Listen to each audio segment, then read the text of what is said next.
Hello, I'm Jane Freeman, a senior at Miami University. In this presentation, I will be discussing food deserts in Ohio.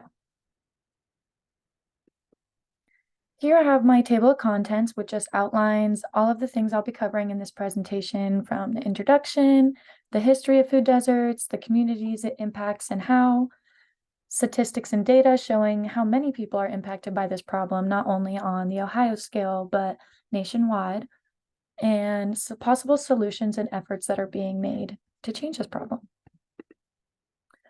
My complex problem is food deserts in urban and rural Ohio, mainly focusing on the rural areas as they are impacted by this problem at a much higher rate.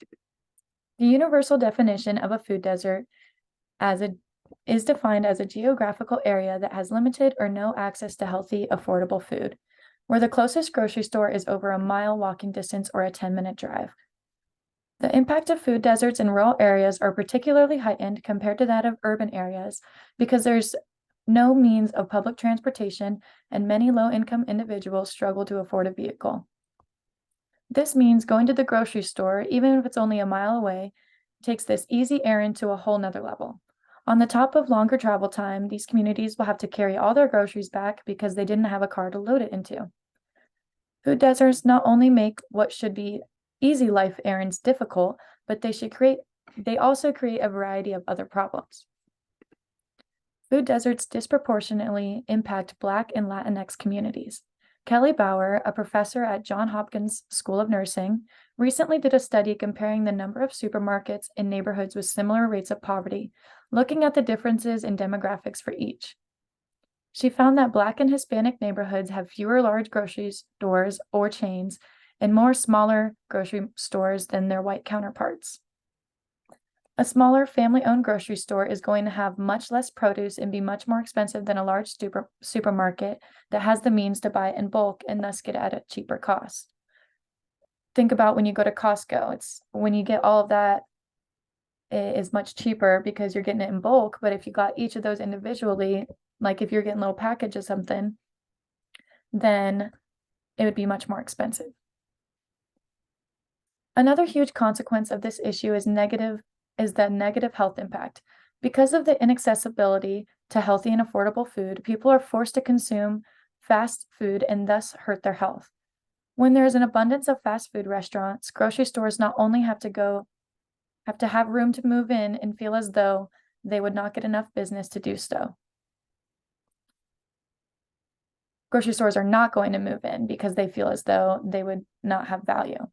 This causes a cycle of fast food shops opening while more grocery stores leave areas, making the quest for food that much more difficult.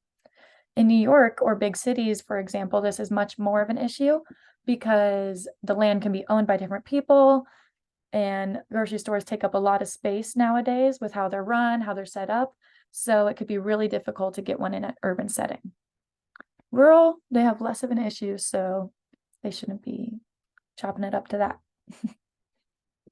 This phenomenon is labeled a food swamp, the cycle of fast food shops overcrowding and grocery stores leaving. None of them are healthy for you or add any nutritional value to your diet, but they keep coming in because they know there's a market there and people there need the jobs. Social inequality is another aspect of the complexity of food deserts, as being a part of the lower class means less resources for the population as a whole. In addition, if you struggle with your finances, then you don't have access to everyday things that most people just assume you have in America, at least. A car. America is very car dependent, and a lot of people that are poor don't actually have one. So this can make getting around to a grocery store much more difficult. Another thing is you can't have packages delivered, so you can't get on like every plate or a meal plan because because they're scared that someone will steal their package or it won't get delivered correctly or things of that nature. That actually happened to my sister a while back when she was living in LA. She couldn't get anything ordered. Additionally, older residents can't get around or walk because the neighborhoods are not taken care of because nobody cares about the poor. Such as in rural neighborhoods, they don't have sidewalks at all. And in cities, they're completely destroyed or uprooted by trees, like everything like that. So So that's another issue. In addition, there's not great public transportation, which hurts poor people because they don't have a car. People are unhealthy and living in horrible conditions. We should care more about our communities and do our best to help our neighbors. On to my audience. My audience is Ohio representatives because I think they should care about the people they're representing. I do not understand how you could have your entire salary paid by the taxes of those that you're supposed to take care of, yet continue to pursue greedy ventures. Ohio House representatives should implement policies that protect these neighborhoods from becoming a food desert by offering supermarket incentives or establishing better public transportation.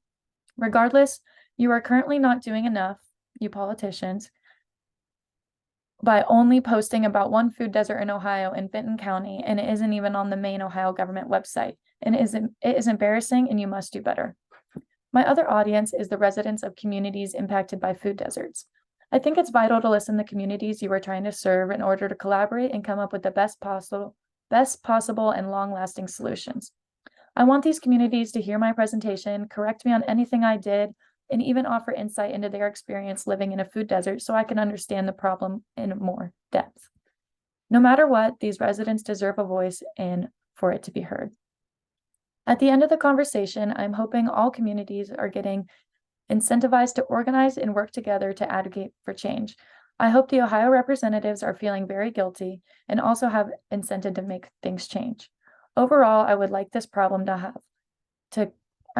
for this presentation to create more awareness about this problem so people can come together and think of solutions for change.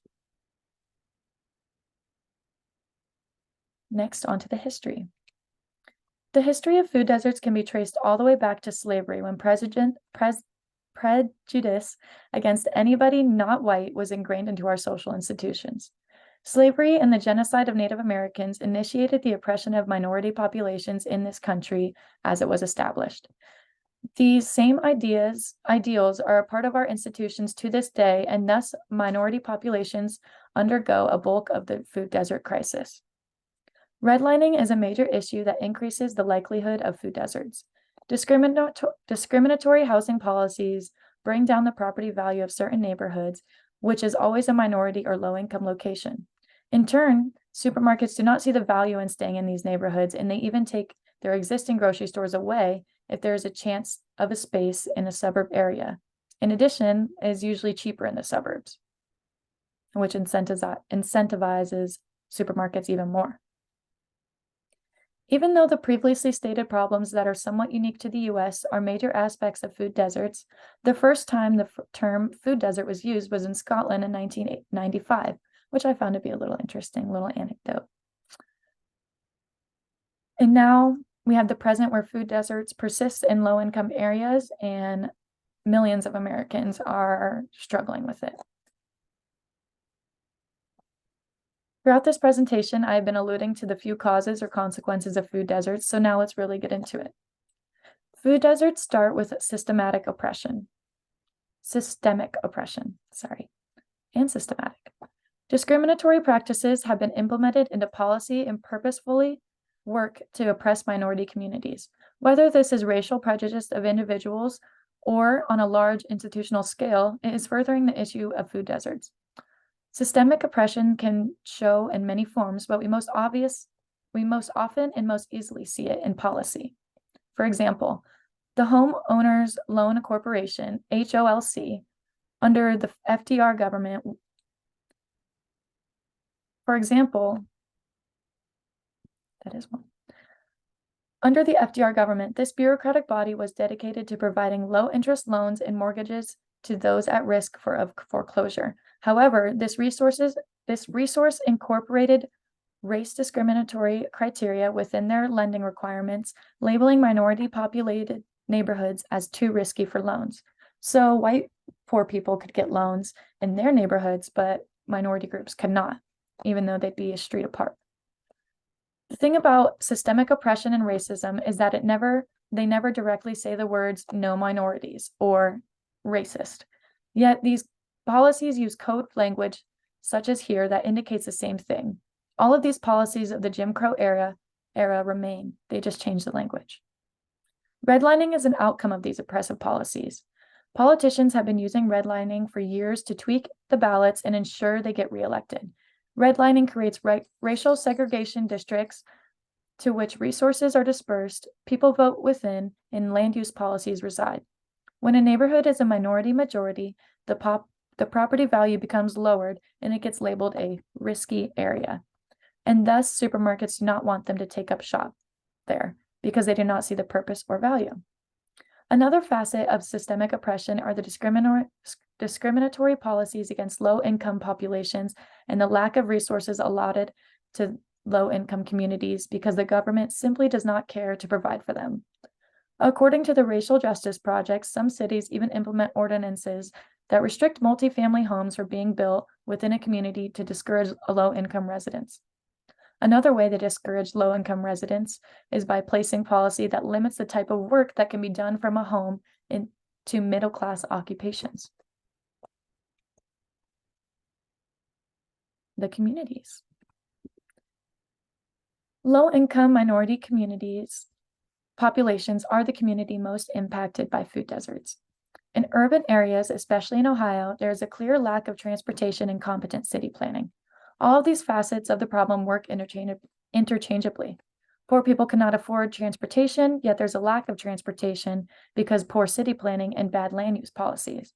There was no care or extra time taken to consider all walks of life when planning our cities in the past, and now the current generation has to bear this burden. Here are a few examples of towns in Ohio impacted by food deserts. Jersey, Ohio. This is located right outside Columbus and has a population of 2,943 according to the 2020 census. There are 3 grocery stores located in this town, with the closest one being 5.3 miles away. If someone without a vehicle lived here, they would have to ask a friend or hike there and back for a 2-day trip. As you can see in the map, and it is sort of a rural area, but it's just outside Columbus, so you can go into town. It's about a 20-minute drive. North Fairmount. North Fairmount, Ohio is a town located right outside of Cincinnati. All 1,951, according to the 2020 census, residents must utilize this little convenience store you see right here. And they don't even sell produce. So unless you want to drive 20 minutes into Cincinnati, you are stuck going here or getting a meal plan on a delivery service, but they need to change that. Next, you see Central Neighborhood in Cleveland, Ohio. This is a section of Cleveland plagued by redlining, a prime example. They have a few options for food. However, each of the stores is actually a gas station, and one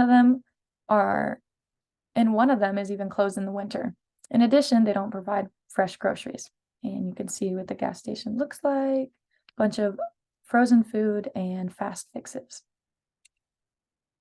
Next, I have my statistics and data so you can understand the scope of this problem and how it's affecting our country. Here in this picture, you can see a man walking on the freeway to have to go get groceries. 24% of rural Ohioans live in a food desert. That is almost 1 in every 4 people living in rural areas. That's insane. Food deserts in Ohio and across the United States.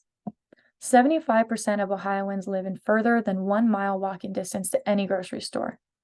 13.6% of rural Ohioans live in an area dominated by only 1 supermarket. When there's only 1 major supermarket, there's no competition and they can drive up their prices as much as they want. 2.3 million people in the US live more than a mile to a grocery store and do not own a vehicle. This grows to 6.4 million when considering only rural households. What I see when I read off these statistics are all of the health disparities that will come out as a consequence of growing up or living in a food desert. People that live in a food desert are at a much higher risk of diet-related health problems, such as obesity, diabetes, and cardiovascular disease. For example, Jefferson, Mississippi has one of the highest rates of food insecurity and is a food desert. As a result, half of this population is obese, and heart disease is at a 20% higher rate than the national average for the men residing in this area. This is when the Ohio representatives really need to listen, because this problem isn't even really a problem. It is an intentional way of oppressing minority groups, as well as a massive health crisis. Next, I have solutions. Solution number 1 is to advocate for better public transportation. I think this would help a lot, but it would be very difficult because it'd be super expensive, and politicians don't ever want to do something expensive for public good. This is a slow rolling, but is definitely a good long-term solution for solving this issue. However, it would be difficult to organize and advocate at the amount it would need to actually make this happen. Implementing food markets or farmers markets. Farmers markets are great because they not only provide economic opportunity, but the money that you do spend is going right back into your community. Also, this solution is much cheaper than grocery stores because they are only once a week, as well as locally grown. This takes away the extra cost added to shipping, handling, and packaging. And who wants to pay for plastic you throw away anyway? All that would require to implement the solution is getting the community together and going to your local government and ask for one. Typically, local government is in favor of this and will allow it. Solution 3, advocate for policy changes to make this situation impossible to occur. This solution is the most long-lasting and effective as it directly deals with the problem at its core, systemic oppression. By organizing with your community, joining forces with others nearby, and uniting all together online across the country is the only way for this solution to be possible. Without the pressure of the people, our government will not change, and they will not even pretend to care until something extreme occurs. This would be very difficult and would take a lot of planning to do correctly, but I believe it's the best solution. And it would solve a host of other things, not just food deserts. To my communities that are currently undergoing this oppression, do not be disheartened, as many efforts are currently being made in the fight against food deserts. Market Fresh Gourmet is a high-end but cheap grocery store experience that brings supermarkets to food deserts. Their goal is to join the fight against food deserts and insecurity and serve communities. They currently are located in Maryland, but plan to expand. For more information, I included the link below that you can check out this site. And the Toledo Food Bank offers fast fixes to the larger issue by providing food in bulk at their food bank for the nearby residents or people in the state of Ohio. This helps thousands of families in Ohio each year and is a great effort for fastly fixing this issue. And below, I've also included a link for more information. Thank you so much for listening to my presentation. I hope that all of you are enlightened and feel like you know a little more about food deserts. I hope that those of you representatives were taking notes and thinking of ways you can join the fight against food deserts and make the changes yourself. If any community members that live in a food desert have any questions or comments, please feel free to email me or call me at that phone number. I would love to have more information and get a more in-depth knowledge of this issue. Lastly, I've included a link to the Toledo Food Bank, in case anyone wants to donate, because it's a really great cause and it would be greatly appreciated. And then I just have my references if anyone wants to check out these sites for more information. Thank you.